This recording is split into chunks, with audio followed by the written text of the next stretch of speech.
Welcome back to the top news channel RF Update. If you find my video useful, don't forget to click like and subscribe. In this video we will have the following main content. 1. Never, Harry and Meghan cried loudly when the Queen refused their request. 2. Sad news for Sussex, Harry and Meghan face a disappointing turn of events next week. Never, Harry and Meghan cried loudly when the Queen refused their request. Last year, Prince Harry resigned from his position as a senior royal. But now that the Queen is taking some time off for her health, Harry may have to return to the United Kingdom to assist the Queen in the future. The Queen spoke volumes about how she's washed her hands of the traitor by not even mentioning his name while she boasted Charles and William. I don't think he'll ever be allowed anywhere near the family for any reason. Really utter rubbish. On the other hand, some readers said, "You the Express have just put this up to get our gander up. To annoy us. Stop it. We don't want this waste back ever." But, in the absence of official royal obligations, the Duke and Duchess of Sussex are now free to pursue their own interests outside of the monarchy. Many comments say, "We seriously do not want them back. They have slated the royal family. They have disregarded the heartache of the Queen losing her beloved husband. They misuse the titles they were told not to use. No, we don't want this dross back. You're welcome to them, USA.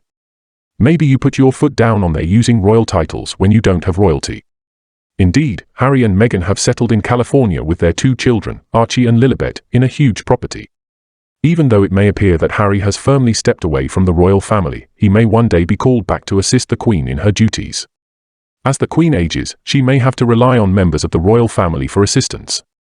But there is absolutely no wish by the majority of the British people to see the traitor and liar back in the country, let alone see him perform any kind of duty whatsoever. In fact, he despises any kind of duty.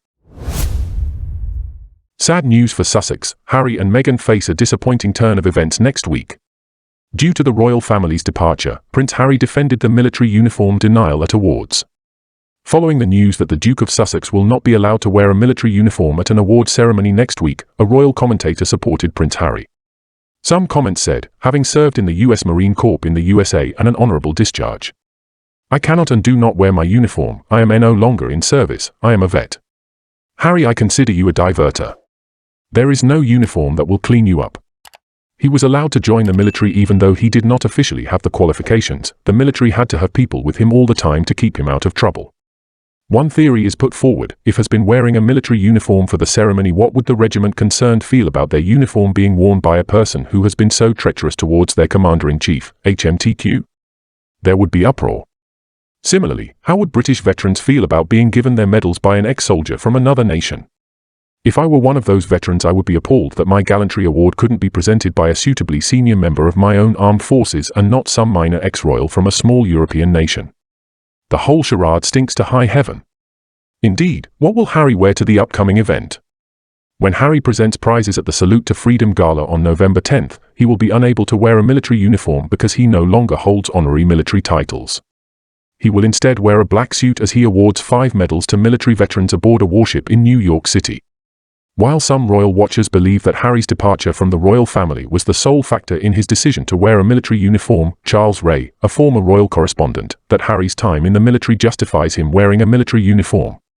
Some readers said, he is not allowed to wear a military uniform because he is no longer a serving member of the armed forces. Neither has he access to the Royal Military Dress-Up Box because he stopped demonstrating the military when he stepped down from his honorary role of Captain General of the Royal Marines. His choice, end of conversation. On the other hand, he was only made captain because of his connections to his grandma. There was plenty of soldiers with more experience than Haz didn't get to rise up the ranks as quick as him. He doesn't deserve to wear any uniform. He deserted the crown. His decision to step down, no one forced him.